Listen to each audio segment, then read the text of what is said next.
Secretos de la Segunda Guerra Mundial.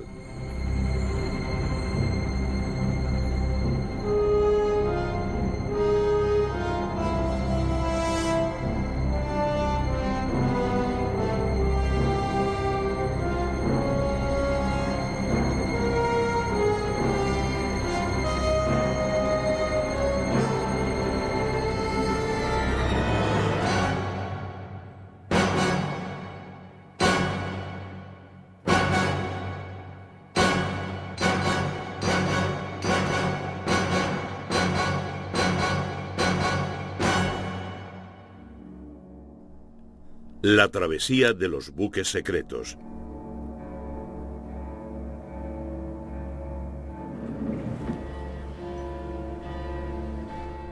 En diciembre de 1940, marineros de la Armada alemana abordaron al mercante británico Automedon en los estrechos de Java.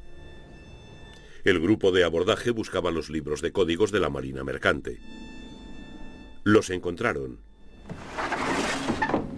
Pero en un cajón de la sala de mapas, los alemanes se tropezaron con algo mucho más valioso: un informe de alto secreto sobre los preparativos militares británicos en el Extremo Oriente. Este documento iba a cambiar el curso de la Segunda Guerra Mundial. El barco que interceptó al Automedon no era un barco normal. Era uno de los 10 mercantes erizados de armas ocultas y tubos lanzatorpedos que navegaban en corso y atacaban a los barcos mercantes británicos sin escolta.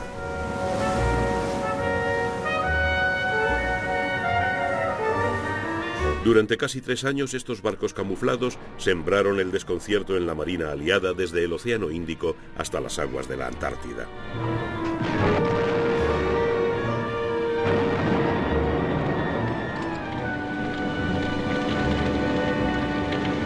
Sus efectos sobrepasaban con mucho su tamaño y su número. Con toda la apariencia de inocentes cargueros, estos corsarios estaban equipados para encontrar y destruir a los barcos mercantes enemigos.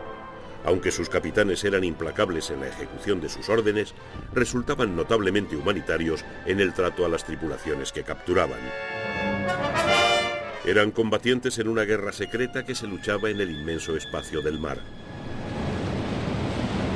Una guerra en la que en cualquier momento las tornas podían volverse contra ellos por los vigilantes barcos de la Royal Navy. Los corsarios llegaron a ser una espina clavada en el costado de la Armada, a la que obligaron a desviar recursos de la batalla del Atlántico.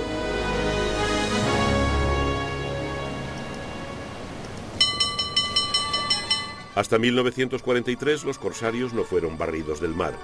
Para entonces ya habían hundido millones de toneladas de barcos mercantes.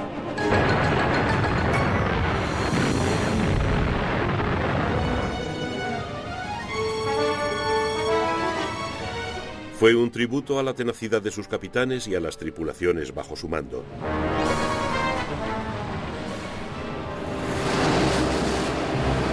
A pesar del estreno de una nueva flota de combate anunciada a bombo y platillo, el gran almirante Erich Raeder, comandante en jefe de la Kriegsmarine, no se hacía ilusiones sobre la tarea que le había sido encomendada.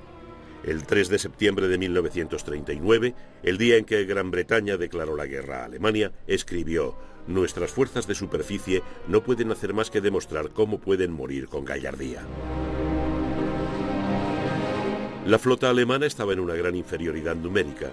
3 acorazados de los llamados de bolsillo, 2 cruceros de guerra, apoyados por 51 submarinos, 7 cruceros y 21 destructores, constituían una fuerza muy pequeña para enfrentarse al poder de la Royal Navy. No iba a haber oportunidad en esta ocasión de repetir el desafío que en 1916 llevó al definitivo enfrentamiento de flotas en la batalla de Jutlandia. Gran Bretaña comenzó la guerra con 12 acorazados, 3 cruceros de guerra, 60 cruceros y 184 destructores. Era una armada diseñada para operar a nivel mundial. Las rutas marítimas de las que dependía la supervivencia de Inglaterra estaban protegidas por los grandes cañones de sus acorazados.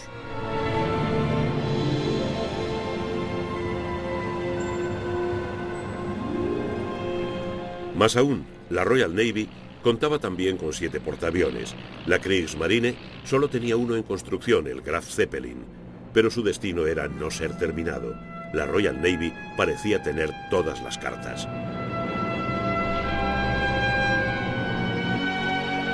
Pero el almirante Raeder guardaba algunos ases en la manga.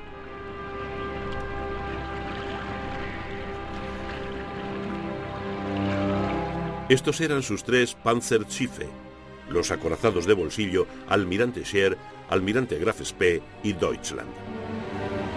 Construidos a mediados de los años 30, eran los primeros buques grandes propulsados por diésel. Solo 3 cruceros de guerra británicos eran superiores a ellos, tanto en velocidad como en potencia de fuego. Los acorazados de bolsillo eran una seria amenaza para las rutas marítimas con las que contaba Gran Bretaña para alimentarse y armarse. El Deutschland y el Graf Spee estaban en el Atlántico cuando estalló la guerra.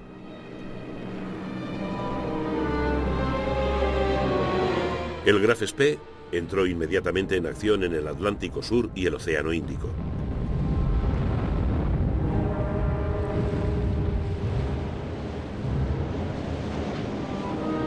Los barcos sin escolta eran objetivos fáciles.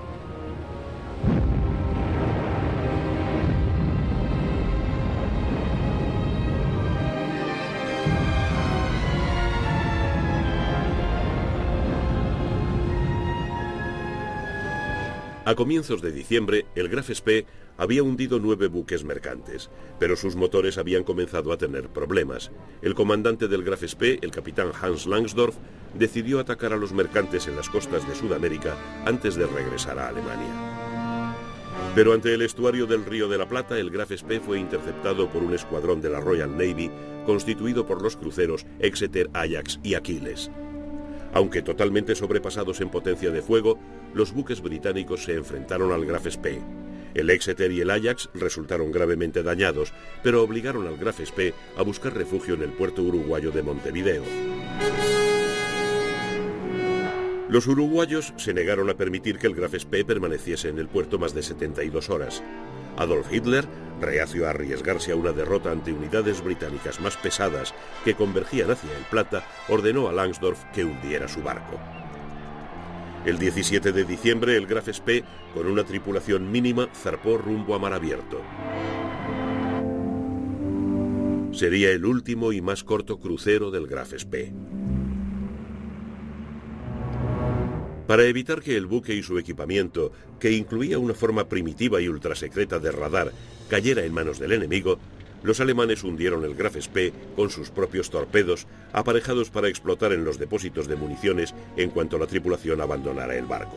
El capitán Langsdorff se suicidó 3 días después. En noviembre de 1940, el acorazado de bolsillo Almirante Scheer hizo una incursión por el Atlántico.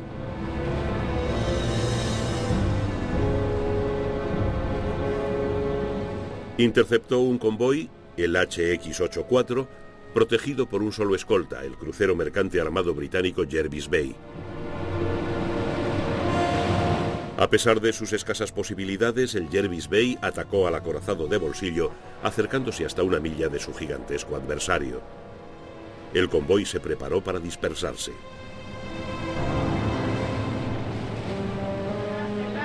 La valiente acción del Jervis Bay dio tiempo al convoy para escapar, pero selló su propio destino.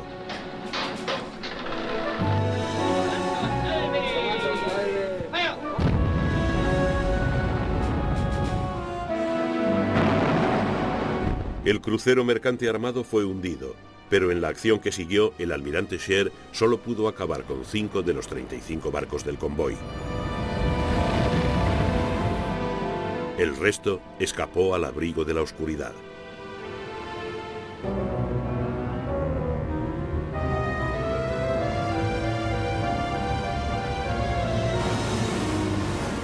Dos cruceros de guerra alemanes, el Scharnhorst y el Gneisenau, surcaron las aguas del Atlántico Norte durante 2 meses a comienzos de 1941.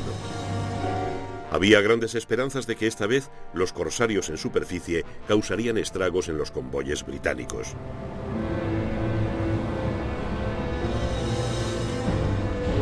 La misión del Scharnhorst y del Gneisenau era cortar la vital ruta transatlántica británica.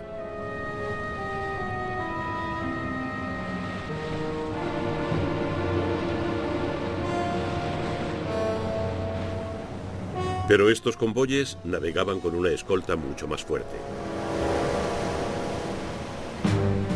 En las dos ocasiones en que los cruceros de combate alemanes se encontraron con convoyes, fueron disuadidos por los cañones de 15 pulgadas de los acorazados británicos que los escoltaban. Sin embargo, los cruceros oceánicos alemanes pudieron hundir 22 barcos no escoltados, 14 de ellos en el espacio de 2 días.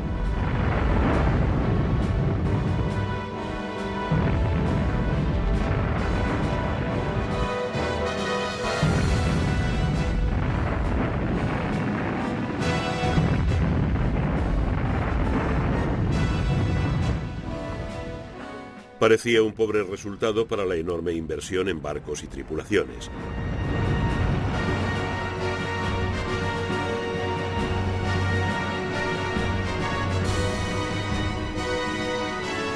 Finalmente, el Scharnhorst y el Gneisenau buscaron refugio en el puerto de Brest, en la costa atlántica de Francia.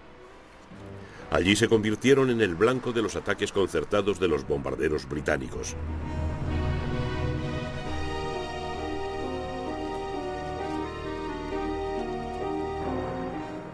¿Podría el mando de bombarderos de la RAF destruir tan importantes buques en su guarida francesa? Tanto el Scharnhorst como el Gneisenau se mostraron muy resistentes a las bombas británicas.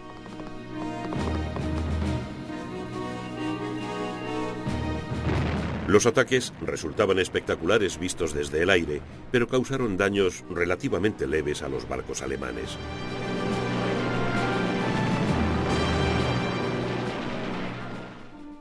Pero mientras se ocultaban bajo sus redes de camuflaje embotellados en Brest, los cruceros de combate resultaban muy poco rentables para la Kriegsmarine.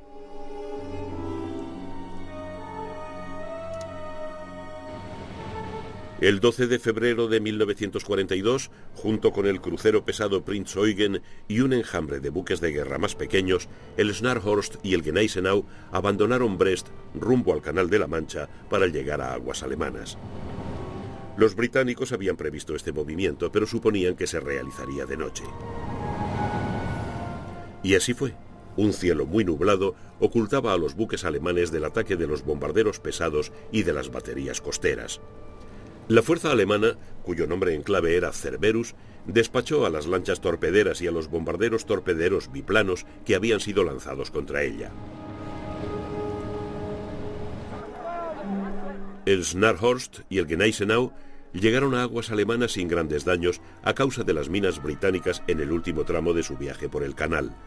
Las tripulaciones lo celebraron, pero sus días de corso en el Atlántico habían terminado. También había terminado la breve carrera operativa del acorazado Bismarck, botado en 1939 y entregado a la Armada en agosto del 40.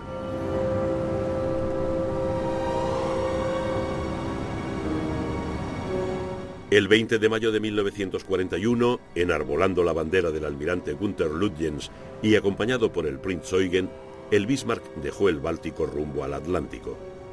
Su misión era atacar las rutas de los convoyes británicos, pero la Royal Navy seguía de cerca a los dos buques alemanes. El 24 de mayo fueron interceptados por el acorazado Prince of Wales y el crucero de combate Hood. El fuego concentrado del Bismarck y del Prinz Eugen hundió al Hood. Pero los días del Bismarck estaban contados. Inmovilizado por los torpedos de los bombarderos, fue machacado hasta la destrucción por los acorazados Rodney y King George V. Parecía que el futuro estaba en un arma en expansión en la Kriegsmarine, el submarino. La cenicienta de la Armada al comienzo de la guerra representaba ahora la más seria amenaza a las rutas marinas británicas. Los submarinos actuaban en grupo y atacaban en superficie por la noche. En 1941, en 8 meses de creciente guerra submarina, hundieron 1,5 millones de toneladas de barcos. Sus víctimas se llevaron al fondo del mar prácticamente todas las cosas que los británicos necesitaban desesperadamente: trigo, carne, mantequilla, cobre, caucho, explosivos, petróleo y equipamiento militar. Pero el almirante Raeder guardaba otro truco en la manga.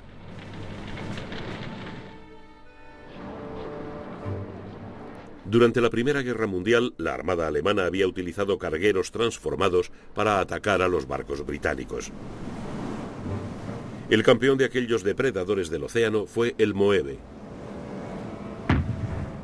En su primer crucero, en el invierno de 1915-1916, el Moeve hundió 14 barcos aliados. Unos fueron víctimas de sus cañones camuflados y otros de las minas sembradas por el corsario alemán. Un año después, el Moeve emprendió un segundo crucero. Disfrazado de buque neutral sueco, se internó en el Atlántico. Empleaba sus cañones para obligar a los barcos a detenerse y entonces enviaba un piquete de abordaje que tomaba posesión de ellos. A veces el barco era hundido y su tripulación trasladada a bordo. Si el cargamento era valioso, se enviaba a Alemania con una tripulación propia. Aunque el Moeve contabilizó 25 barcos, los submarinos alemanes representaban una amenaza mayor.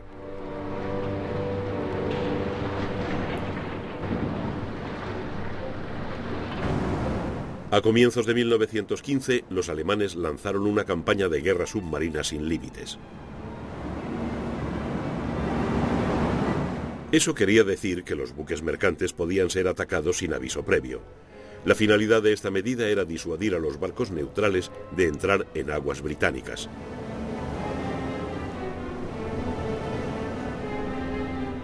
Para combatir a los submarinos, los británicos desarrollaron su propia forma de guerra secreta. Barcos mercantes fueron equipados con armamento camuflado. Algunos de ellos tenían su base en el puerto irlandés de Queenstown, el actual Cobh, y eran conocidos como barcos Q. La táctica habitual de los submarinos era hundir los barcos mercantes con sus cañones, ya que llevaban un número limitado de torpedos que preferían conservar para atacar a los buques de guerra. Como los submarinos tenían que emerger para llevar a cabo esta tarea, quedaban expuestos al fuego de los cañones camuflados de los barcos Q. Los barcos Q patrullaban por el Atlántico Oriental, el Mar del Norte y el Mediterráneo. Estos buques, altamente secretos, llevaban tripulaciones disfrazadas de marinos mercantes. Algunos barcos Q, disfrazados de barcos pesqueros, escoltaban a las flotillas de arrastreros que jugaban un papel vital en la alimentación de la población británica. Después de haber cedido a la presión norteamericana para abandonar esta guerra submarina sin restricciones, los alemanes la reiniciaron en 1917. La tasa de hundimientos aumentó, lo que obligó a introducir el sistema de convoyes. A veces, los barcos Q de escolta actuaban en común con un submarino británico, arrastrando literalmente una línea telefónica que unía a los dos buques. Cuando se detectaba un submarino alemán en la superficie, el submarino británico se sumergía para atacarlo con torpedos. Otra táctica de alto riesgo era navegar por una zona en la que se sabía que operaban submarinos alemanes. Cuando se detectaba a uno de ellos en superficie, la tripulación fingía un ataque de pánico y se lanzaba a los botes salvavidas. Después de esto, cuando el submarino había mordido el anzuelo y se había acercado hasta ponerse a tiro, se descubrían los cañones del barco Q, se izaba la enseña blanca que lo identificaba como buque de la Royal Navy y se abría fuego contra el enemigo. Al comienzo de la Segunda Guerra Mundial, el almirante Raeder recordó los éxitos de los corsarios secretos alemanes. Más de 20 años después, volvían a navegar. Finalmente se disfrazaron 10 mercantes para que parecieran barcos aliados o neutrales, se los dotó con cañones y torpedos y se les dio carta blanca para merodear a lo largo y a lo ancho en busca de sus presas. El espacio escaseaba en esos barcos, tenían que llevar botes de goma extra para sus grandes tripulaciones y toneladas de pintura y de estructuras necesarias para el camuflaje.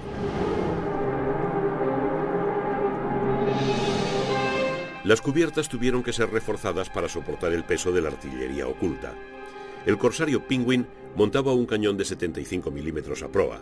Su armamento principal consistía en 6 cañones de 105 milímetros, apoyados por cañones de 20 milímetros, cañones gemelos de 37 milímetros y tubos lanzatorpedos. El Penguin, denominado HK-33, zarpó de Alemania el 22 de junio de 1940, el mismo día en que la batalla de Francia finalizaba con la rendición francesa. Bajo el mando del capitán Félix Kröder, tenía órdenes de operar en el Océano Índico, en las costas de Australia y en el Antártico. A comienzos de julio, el Penguin se había internado en el Atlántico. Pero por dura y arriesgada que fuera su misión, la tripulación pudo disfrutar de las ceremonias del paso del Ecuador.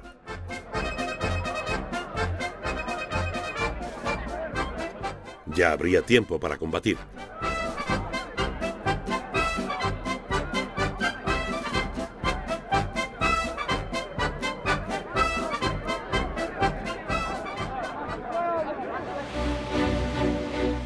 El 31 de julio, frente a la isla Ascensión, el Penguin hundió su primer barco, el navío británico Domingo de Larrinaga. La tripulación del mercante fue trasladada a bordo. Navegando hacia el Océano Índico, el Penguin hundió un petrolero noruego. El 12 de septiembre, el capitán Crueder observó cómo sus torpedos enviaban otro barco a las profundidades. Por entonces, la Royal Navy había montado una búsqueda intensiva del corsario alemán.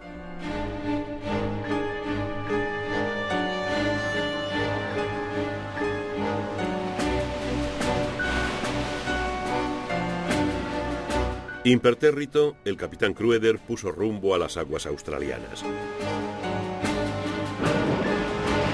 Frente a la costa oriental de Australia y luego hacia el sur, frente a Tasmania, el Penguin comenzó a sembrar minas.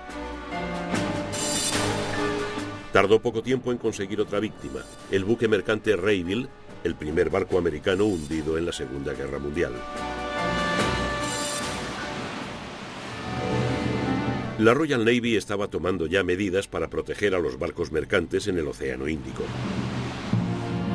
Se formaron convoyes escoltados por el pequeño número de buques de guerra disponibles para estas misiones.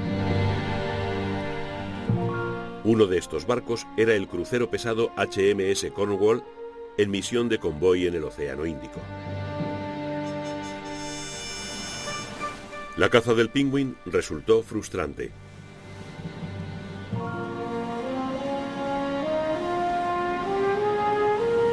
En las vastas extensiones del Océano Índico, ni siquiera podría haberse intentado sin el avión de reconocimiento Morsa.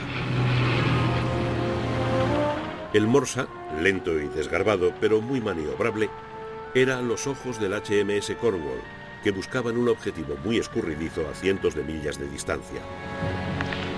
Pero a medida que el Cornwall y su Morsa peinaban el aparentemente pacífico Océano Índico, la frustración de su tripulación crecía ante las noticias de la escalada de éxitos alemanes. A finales de noviembre de 1940, en la cuenta del Penguin figuraban 11 barcos hundidos o capturados. Crueder seguía navegando protegido por la inmensidad del océano.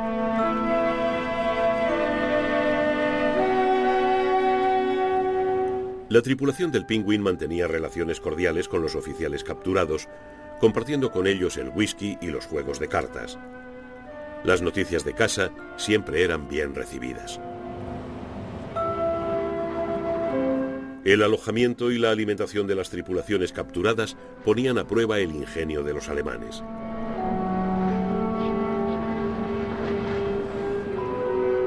No todos los barcos interceptados por el Penguin fueron hundidos. Los que sobrevivieron fueron a veces utilizados como minadores auxiliares. Los prisioneros fueron transferidos a otros y bajo el control de tripulaciones reducidas del Penguin navegaron hasta Alemania. El Penguin se dirigía ahora hacia los témpanos de hielo de la Antártida.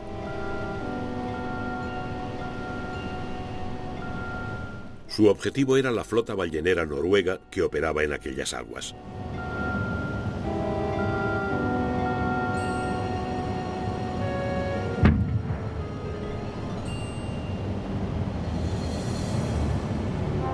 Crueder no esperaba ninguna resistencia. Los balleneros iban desarmados. El Penguin entró a saco en la flota ballenera.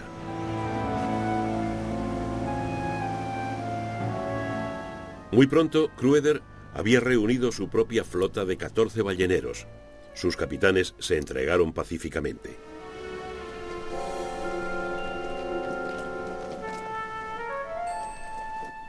Pero el comandante del Penguin no sabía que los criptógrafos británicos de Bletchley Park estaban tejiendo una red en torno al corsario alemán. En los barracones de Bletchley Park, los criptógrafos británicos habían descifrado la clave de enigma empleada por los servicios armados alemanes. Los mensajes se codificaban en enigma antes de ser radiados en Morse y eran descodificados por una segunda máquina enigma en el punto de destino.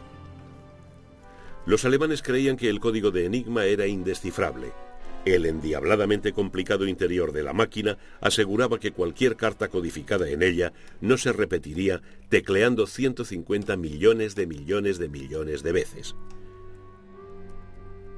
Pero los británicos habían descubierto los secretos de enigma y al final de la guerra leían millares de mensajes de enigma en tiempo real. Los criptógrafos de Bletchley podían aprovechar las claves descifradas de enigma para localizar y hundir los barcos de suministros de los que dependían el Penguin y sus barcos hermanos. Los estrechos pasillos de Bletchley estaban a miles de millas de distancia de la Antártida, pero estaban unidos a ella por una malla de información descodificada, el hilo vital de la guerra secreta que libraban los criptógrafos.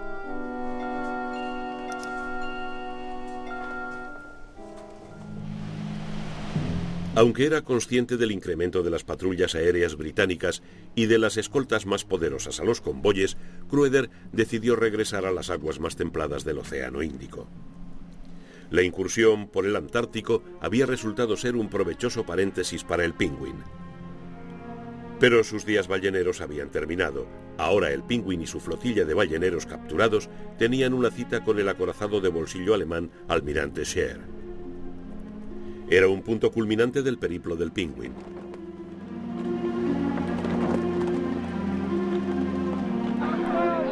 Los barcos pasaron tan cerca unos de otro que los hombres pudieron intercambiar saludos.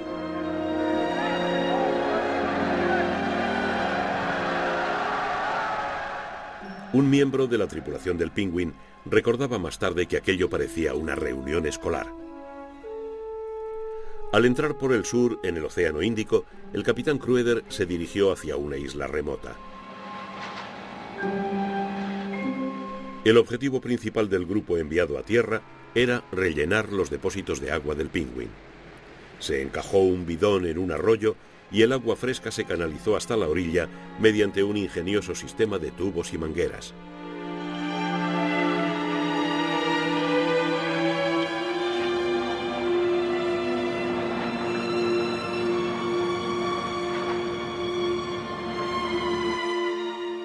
Se permitió a los miembros de la tripulación francos de servicio que bajaran a tierra en pequeños grupos.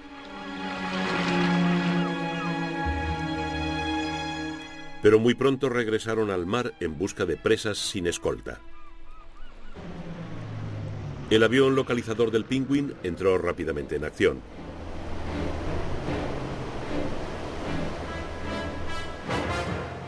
El 25 de abril de 1941, el Penguin localizó el Empire Light, de 6.800 toneladas, en ruta desde Madrás, en la India, hacia el puerto surafricano de Durban. El Empire Light fue enviado rápidamente al fondo.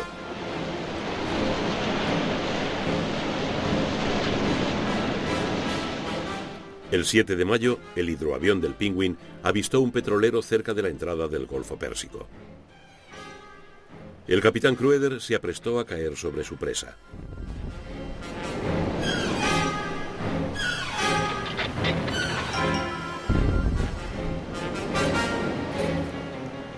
Pero antes de que el petrolero fuera abandonado a su destino, había transmitido una señal de socorro que fue captada por el crucero británico Cornwall. La Royal Navy había por fin establecido la posición del escurridizo Penguin. Por fin, después de meses de infructuoso patrullar, la tripulación del Cornwall husmeó un posible triunfo. El Cornwall se dirigió a toda máquina a interceptar al Penguin, que se encontraba a unas 500 millas al norte. Se lanzó el Morsa. La tripulación del Cornwall estaba convencida de que por fin iba a enfrentarse al enemigo. Los dos barcos navegaban hacia un enfrentamiento.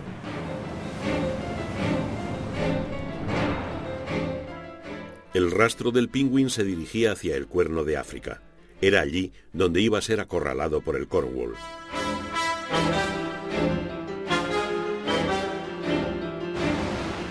El Penguin se había camuflado como el carguero Tamerlane. Pero una comprobación reveló que el Tamerlane no estaba en la lista de barcos que el Cornwall podía esperar encontrarse en esa zona. La Morsa avistó al Penguin a unas 60 millas al oeste de la posición del crucero. La tripulación del Penguin sabía que un buque de guerra británico no andaba muy lejos. El Cornwall los interceptó y les dio el alto. La respuesta del Penguin no satisfizo al capitán del crucero. Sabiendo que no tenía escapatoria, Crueder izó su bandera de combate y descubrió sus cañones. Los cañones del Penguin abrieron fuego.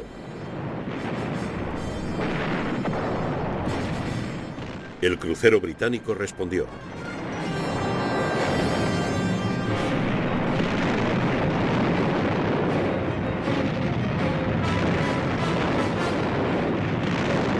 Siguió un violento duelo.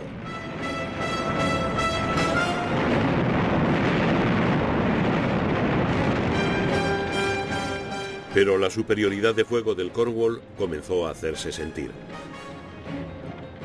Crueder dio la orden de abandonar el barco. Se negó a abandonar el puesto de mando envuelto en llamas cuando se inició la operación de rescate. La tripulación del Penguin y sus prisioneros, igualmente sacudidos, fueron trasladados a bordo del Cornwall.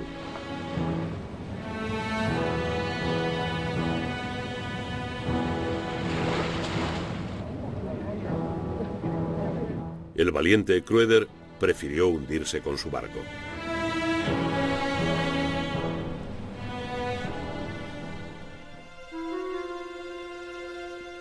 Uno de los barcos hermanos del Penguin era el Atlantis, un antiguo carguero de 8.000 toneladas de la línea alemana Hansa. El Atlantis llevaba cañones ocultos en sus cubiertas. Como el Penguin, el principal terreno de caza del Atlantis eran las aguas del Océano Índico y el Atlántico Sur.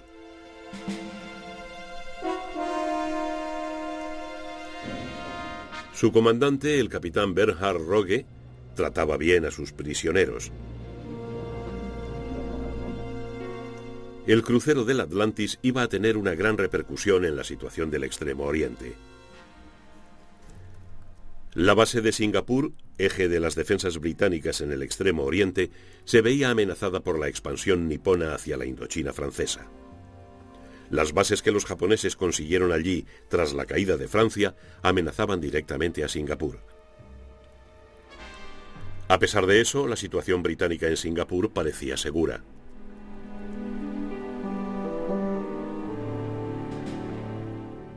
Estaba bien defendida por tropas que tenían una pobre opinión de las fuerzas armadas japonesas.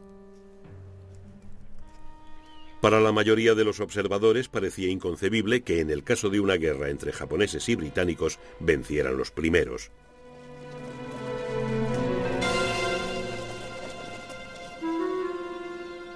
Pero los británicos se encontraban en una situación de inferioridad. Sus fuerzas terrestres en la península de Malaca no tenían tanques. La defensa aérea consistía en un pequeño número de anticuados Brewster Buffalos. Pero más preocupante aún para los británicos era la pérdida del aliado francés. Tras la caída de Francia, la Royal Navy había atacado a los elementos más importantes de la flota de guerra francesa, fondeados en la base de Mers el-Kebir, en Argelia. Se consideraba vital evitar que esos poderosos buques de guerra cayeran en manos de la Kriegsmarine. Pero el ataque, por muy necesario que les hubiera parecido a los británicos, dejó una estela de amargura y suprimió un componente vital de la defensa en el Extremo Oriente. La capacidad británica de proyectar su poderío naval a escala global se vio seriamente debilitada. La Royal Navy estaba al límite. Ya no tenía capacidad para luchar una guerra europea y atlántica y al mismo tiempo prepararse para el inminente conflicto en el Extremo Oriente. Había que renunciar a algo.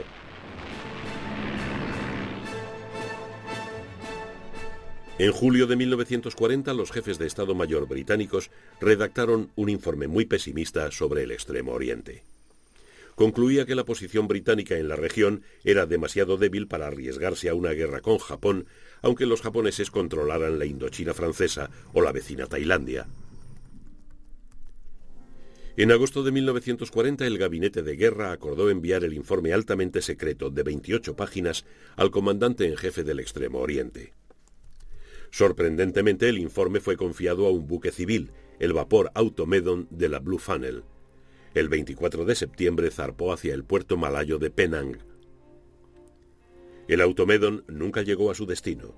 En los estrechos de Java se encontró con el Atlantis.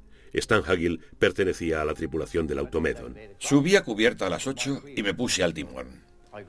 Me pongo al timón y a eso de las 8:20 avistamos un barco muy grande, muy grande.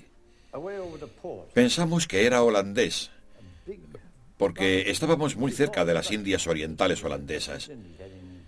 Se dirigía hacia Penang. Estábamos frente a la isla de Sumatra, en Action Head concretamente. Y cuando vimos que aquel gran barco se nos acercaba, el viejo que paseaba arriba y abajo por el puente le dijo al segundo oficial que estaba de guardia. Él le dijo: creo que es holandés, señor. Pero era el Atlantis, y su capitán se preparaba para atacar. La distancia entre ambos barcos se estrechaba. Entonces el Atlantis mostró sus verdaderos colores. Al minuto siguiente, una explosión a proa. Era un disparo de aviso. Izaron la bandera alemana. Sí, allí estaba. Entonces el viejo me dijo: todo a estribor. Y yo giré el timón todo a estribor. Eso quiere decir que la proa del barco se puso hacia allí y la popa hacia allí. Al minuto siguiente estábamos en ángulo recto con él. Finalmente era el radar, pero en ese momento no lo sabíamos porque habíamos pensado que era un barco holandés. Y al minuto siguiente, ¡bam, bam, bam! Porque nuestro capitán estaba hecho de la misma madera que Nelson. Ya no hay gente como aquella. Peleamos contra él, pero era como si le tirásemos guisantes. Podía borrarnos del mapa en un momento.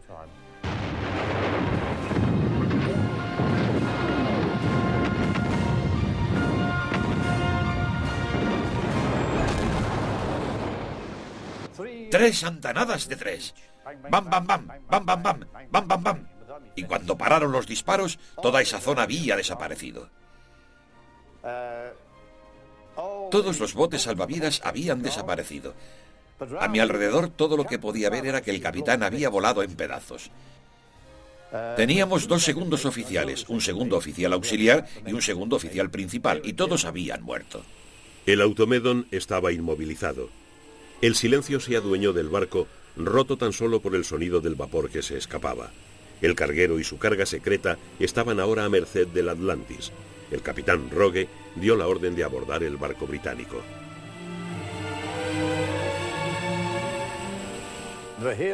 El piquete de abordaje subió a bordo. Llevaban pistolas y granadas de mano y machetes. Saltaron a bordo. Eran turcos, como los llamaban en la armada alemana, y subieron a bordo en un momento. El piquete de abordaje tenía prisa. Subieron a bordo y lo revolvieron todo. Revolvieron el barco de arriba a abajo. Uno de los oficiales alemanes tenía una misión específica: buscar materiales secretos. El Automedon estaba en una ruta comercial muy transitada y el tiempo era esencial. El oficial localizó la cámara acorazada.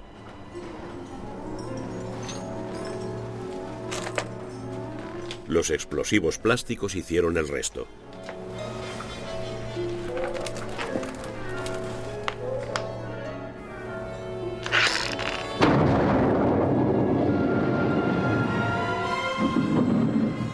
Los alemanes habían descubierto un tesoro oculto de información secreta.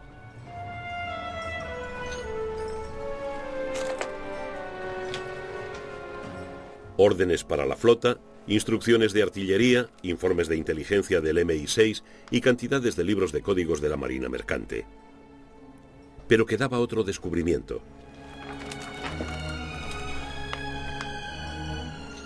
En la destrozada sala de mapas, el oficial alemán descubrió una bolsa de lona lastrada que contenía el informe de los jefes de Estado Mayor sobre Singapur. Se había dado la orden de arrojarla por la borda en caso de emergencia, pero los oficiales responsables de hacerlo habían muerto. Ahora estaba en manos enemigas. Unos momentos después, el Automedon fue hundido. Había sido un provechoso día de trabajo para el capitán Rogue y su tripulación.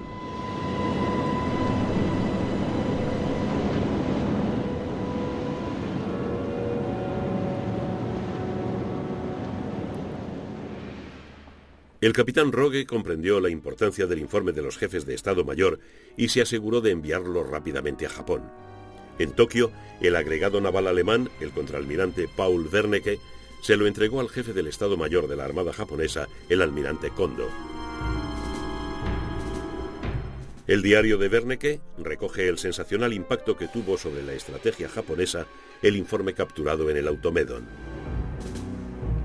Kondo me dijo lo valiosa que era para la Armada Imperial la información contenida en el memorándum del Gabinete de Guerra. El significativo debilitamiento del Imperio Británico no podría haber sido apreciado por las apariencias externas. El informe tuvo un impacto decisivo sobre la estrategia japonesa. El almirante Yamamoto, comandante de la flota combinada japonesa, decidió que podía luchar contra los británicos y los americanos en el Extremo Oriente.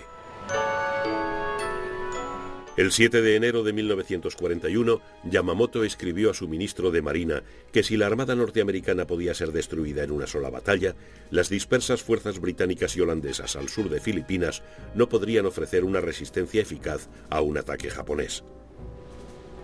Se hizo una planificación detallada para la destrucción de la flota del Pacífico norteamericana en su base hawaiana de Pearl Harbor. La suerte estaba echada para la guerra en el Pacífico. En Londres, el almirantazgo fue rápidamente informado de la pérdida del material secreto de la cámara acorazada del Automedon.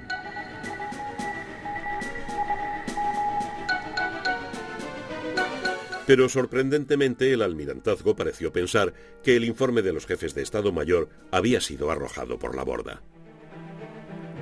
Se dieron órdenes para cambiar los códigos de la Marina Mercante, pero no se hizo nada más. Los británicos siguieron sin saber que la intercepción del Automedon había puesto en marcha unos acontecimientos que llevarían a una de las mayores derrotas militares del país. Un año después, el 15 de febrero de 1942, los japoneses obligaron a rendirse a la guarnición inglesa de Singapur. Fue una humillación sin precedentes.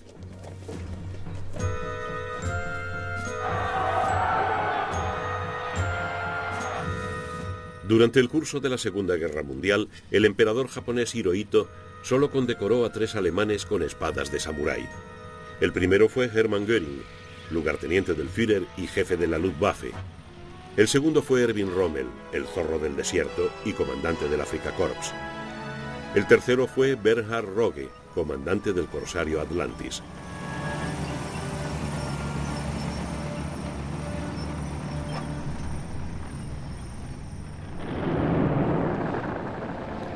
Pero la carrera del Atlantis no había terminado aún.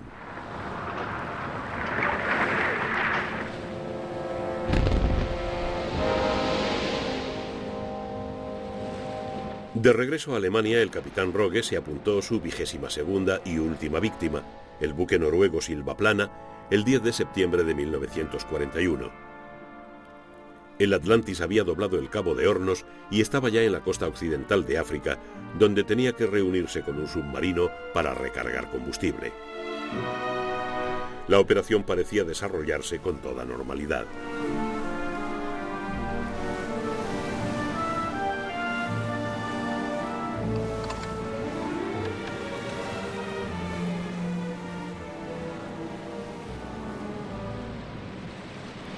Entonces apareció en el horizonte el crucero pesado británico Devonshire. El submarino se sumergió rápidamente, dejando un delator reguero de petróleo en el agua. El Devonshire abrió fuego contra el Atlantis.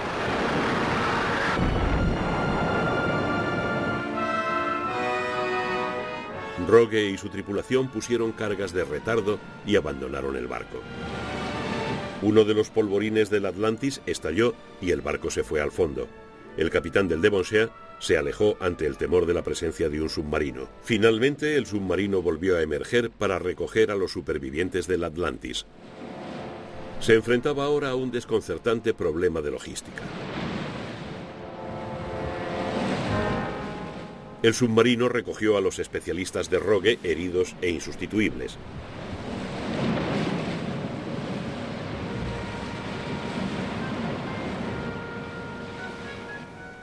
El resto se apiñaba en la cubierta o era remolcado en los botes salvavidas del Atlantis. 3 días después, el submarino se reunió con el barco alemán de suministros Python. Comenzó otro traslado, pero antes de que estuviera completado apareció en escena un segundo crucero británico. Era el Dorsetshire, famoso por haber dado el golpe de gracia con un torpedo al Bismarck.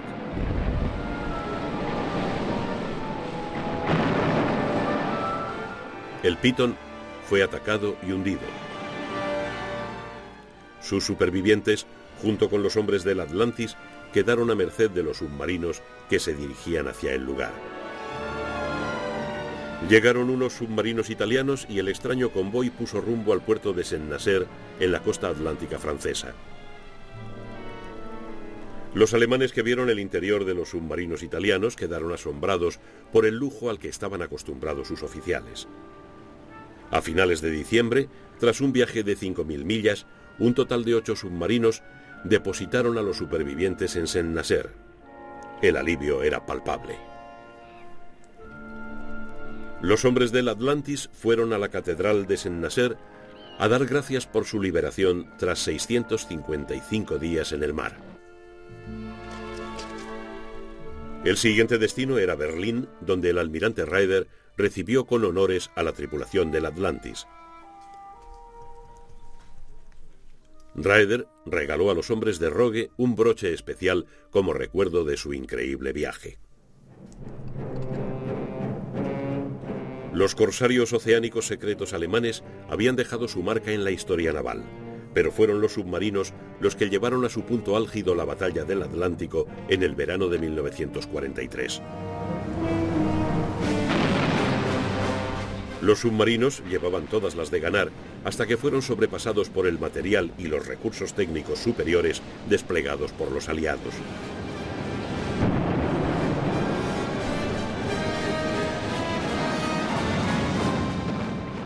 Dos años después, la guerra se acercaba a su fin a medida que el Ejército Rojo se abría paso a través de las ruinas de Berlín.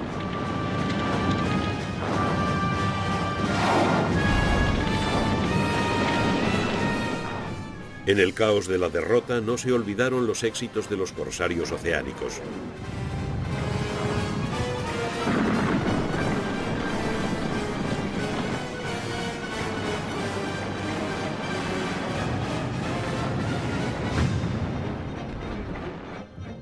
Se izó la bandera roja sobre el Reichstag.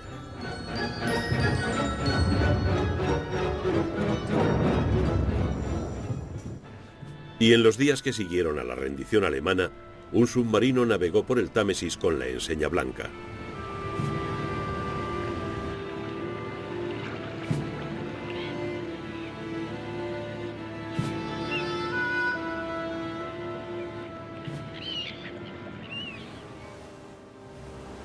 El último de los corsarios oceánicos había sido hundido por un submarino americano en noviembre de 1943. En 3 años y medio de guerra no convencional, los corsarios habían hundido casi 1 millón de toneladas de barcos aliados, incluyendo el crucero australiano Sydney. Con ello, sus tripulaciones habían distraído buques de guerra aliados vitales para la lucha a vida o muerte con los submarinos en el Atlántico.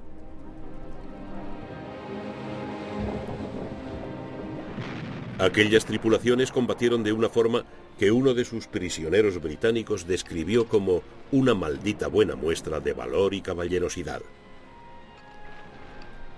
6 de los corsarios oceánicos fueron hundidos en acción.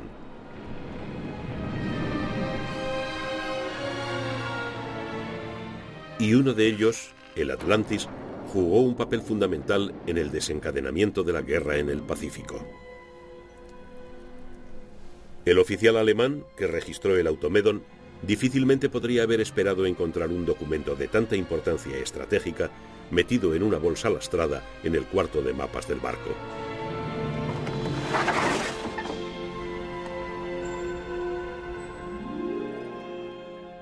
Fue uno de los pasos cruciales en el camino de la guerra en el Extremo Oriente.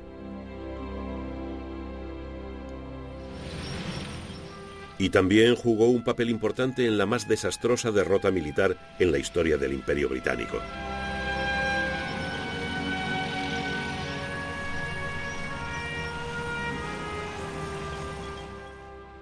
Pero tal vez lo más extraordinario de todo sea el viaje final de los hombres del Atlantis en una gesta épica de salvamento y de resistencia en alta mar.